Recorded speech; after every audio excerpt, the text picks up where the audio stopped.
এক নজরে দেখে নেব আজকের ব্রেকিং খবরগুলি। বিহারের মুখ্যমন্ত্রী নীতিশ কুমার যাই করুন তা নিয়ে মাথা ব্যথা দেখাচ্ছে না তৃণমূল কংগ্রেস। দলীয় সূত্র খবর, মমতা বন্দ্যোপাধ্যায় সব খবর রাখছেন, দলের শীর্ষ মহলে বিবেচনা হচ্ছে। দিল্লি এবং পাটনা থেকে খবর আসছে নীতিশ আচমকাই বিজেপির সঙ্গে বন্ধুত্ব বাড়াচ্ছেন এবং যে কোনো মুহূর্তে তিনি এনডিএতে ফেরত যেতে পারেন। সেক্ষেত্রে আপাতদৃষ্টিতে ইন্ডিয়ার একটা বড় সমস্যা দেখা দেবে। জানা গেছে তৃণমূল কংগ্রেস এই জল্পনায় একমত নয়। তাদের হিসাবে নীতিশের জনপ্রিয়তা বিহারে ক্রমশ কমছে, অন্যদিকে আরজেডির তেজস্বী যাদবের প্রভাব বাড়ছে। নীতিশ যদি চলে যান তাহলে তেজস্বী স্বাধীনভাবে গোটা রাজ্যে নিজের অঙ্কমতো দুর্গ সাজাতে পারবেন। সেক্ষেত্রে আরজেডি আর কিছু এলাকায় কংগ্রেস পরিস্থিতি সামনে নেবে। তাছাড়া নীতিশের সঙ্গে বিজেপির নতুন বন্ধুত্ব একটা মসৃণভাবে তৈরি হবে। তবে পরিস্থিতির দিকে নজর রাখলে তৃণমূল এখন এই বিষয়ে মুখ খুলতে রাজি নয়। তারা মনে করছেন কংগ্রেস আগে পরিস্থিতি সামলাতে দায়িত্ব পালন করুক। অন্যদিকে একসময় খাদ্যমন্ত্রী ছিলেন তিনি, আর সেই জ্যোতিপ্রিয় মল্লিকই নাকি রেশন দুর্নীতির কথা সব জানতেন, জেনেও উপযুক্ত পদক্ষেপ নেননি। পরিবর্তে দুর্নীতিগ্রস্তদের সঙ্গে হাত মিলিয়েছেন। ইডির দাবি, রেশন দুর্নীতি মামলায় ধৃত জ্যোতিপ্রিয় মল্লিক নাকি তদন্তকারীদের কাছে একথা স্বীকার করেছেন। সূত্রের খবর, ব্যাংশাল আদালতে ইতিমধ্যেই নাকি রিপোর্টও পেশ করেছে কেন্দ্রীয় তদন্তকারী সংস্থা। ইডির আধিকারিকরা মনে করছেন রেশন দুর্নীতির একেবারে গোড়া থেকেই সবকিছু জানেন জ্যোতিপ্রিয়। তা সত্ত্বেও দুর্নীতিগ্রস্ত চালকলের মালিকদের নিয়ে একটা বড় চক্র করে। আর সেই চক্রে যুক্ত ছিলেন রেশন দুর্নীতি মামলায় জেলবন্দি বাকিবুর রহমান।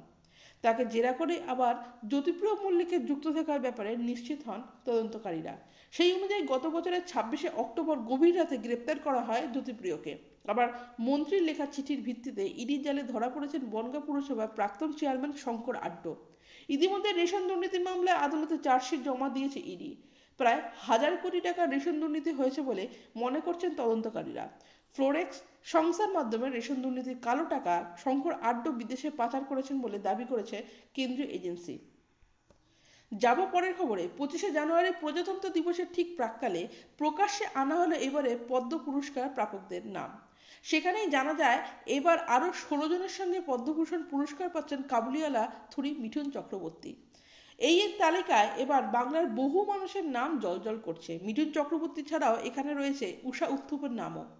এবার এই পদ্ম পুরস্কার পাচ্ছেন যারা, তাদের তালিকা প্রকাশ্য আসার পরেই নিজের মনের কথা প্রকাশ্যে আনলেন মিঠুন।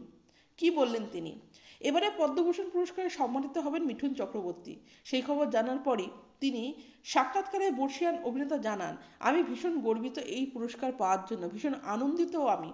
আমি জীবনে আজ পর্যন্ত কখনো কারো থেকে কিছু চাইনি, আর কিছু না চেয়েও সব পাওয়ার যে আনন্দ হয় সেটা আজ উপলব্ধি করতে পারছি। তিনি এদিন তার বক্তব্যে আরও বলেন, পুরস্কার পেয়ে দারুণ অনুভূতি হচ্ছে। এই সম্মান আমার ভক্তদের, আমার শুভাকাঙ্ক্ষীদের উৎসর্গ করছি। পাশাপাশি 100 দিনের কাজের বকেয়ার টাকা নিয়ে টানাপোড়েন চলছে। তবে এবার চরম হুঁশিয়ারি দিলেন মমতা বন্দ্যোপাধ্যায়। কার্যত কেন্দ্রকে সময় বেঁধে দিলেন নেত্রী। সাধারণতন্ত্র দিবসেই মুখ্যমন্ত্রীর হুঁশিয়ারি, আর 7 দিন দেখা হবে। তারপর বকেয়া না পেলে, 100 দিনের কাজের বকেয়া না ছাড়লে বিরাট আন্দোলন হবে বলে হুঁশিয়ারি দিলেন মমতা বন্দ্যোপাধ্যায়।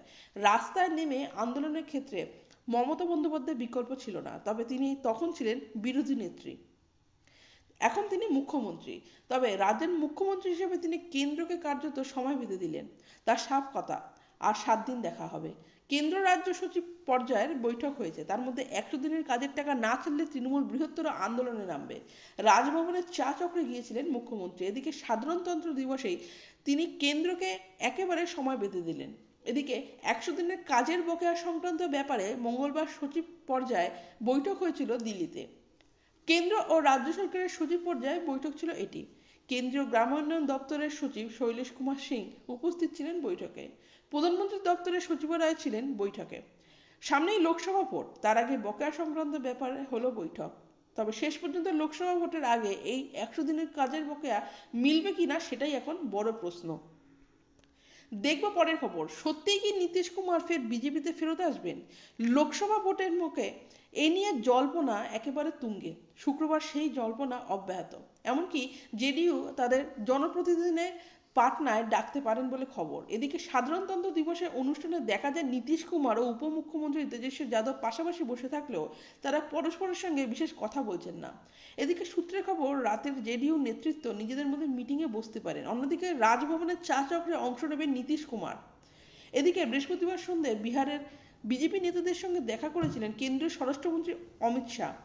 এরপর থেকেই নতুন করে জল্পনা ছড়াতে শুরু করে। এদিকে প্রাক্তন উপমুখ্যমন্ত্রী সুশীল কুমার মোদী অমিত শাহের সঙ্গে ওই মিটিংয়ে ছিলেন বলে খবর। শুক্রবার তিনি জানিয়েছেন, রাজনীতিতে নানা সম্ভাবনা থাকে, রাজনীতিতে দরজা কখনো বন্ধ হয় না। তিনি জানিয়েছেন কেন্দ্রীয় নেতৃত্ব যেটা সিদ্ধান্ত নেবেন সেটাই হবে। সেই সঙ্গে তিনি জানিয়েছেন লোকসভা ভোটের প্রস্তুতি সংক্রান্ত ব্যাপারে মিটিং ছিল, এর সঙ্গে অন্য কোনো ব্যাপার নেই। যাব পরের খবরে। বিজেপিতে থাকাকালীন দলের একাংশের চক্ষুশূল হয়ে গিয়েছিলেন তিনি।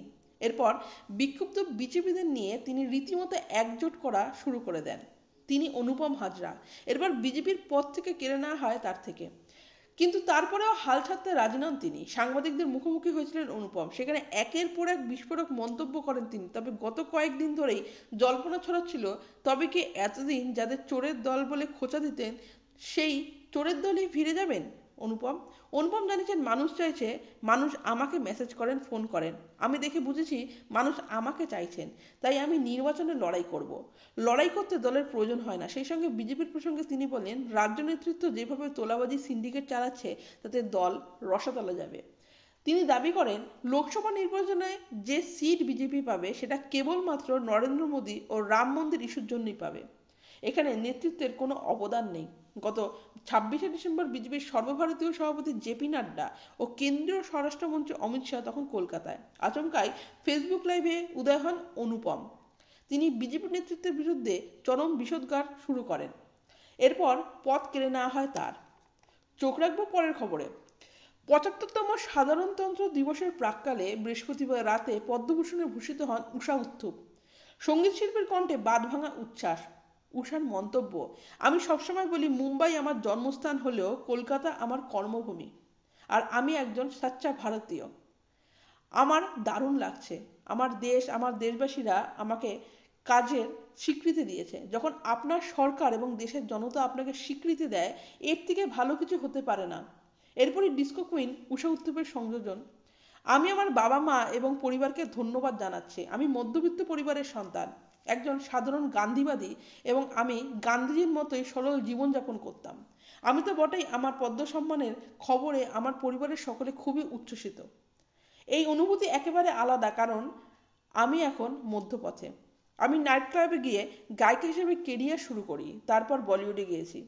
আমার দেশ, আমার শ্রোতা অনুরাগীরা যে আমাকে এই সুযোগ করে দিয়েছে তাতেই আমি ধন্য। দেখব পরের খবর। ২১শে দিন ধরে খোঁজ নেই শাহজাহানের, খা খা করছে সাম্রাজ্য। তৃণমূল নেতার খোঁজ পাচ্ছেন না কেউ, অথচ সোশ্যাল মিডিয়ায় সমানতালে অ্যাক্টিভ রয়েছেন সন্দেশখালীর বেতাজ বাদশা। ফেসবুক এবং হোয়াটসঅ্যাপ গ্রুপে সাধারণতন্ত্র দিবসের শুভেচ্ছা জানালেন তিনি। ফেরার তৃণমূল নেতার কোথায় তা নিয়ে এখনও জারি ধোঁয়াশা। অন্তরালে থেকেও শেখ শাহজাহান ফেসবুক এবং হোয়াটসঅ্যাপ গ্রুপে ৭৫তম সাধারণতন্ত্র দিবসের শুভেচ্ছা জানান।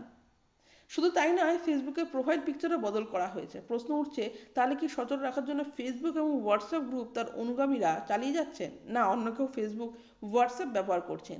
সন্দেশখালী তৃণমূল নেতা শেখ শাহজাহানের কোথায় তা নিয়ে সরগরম বঙ্গের রাজনীতি। সন্দেশখালী কাণ্ডের পর তৃণমূল নেতাকে কেন এখনও গ্রেপ্তার করতে পারল না পুলিশ, সরব বিজেপি।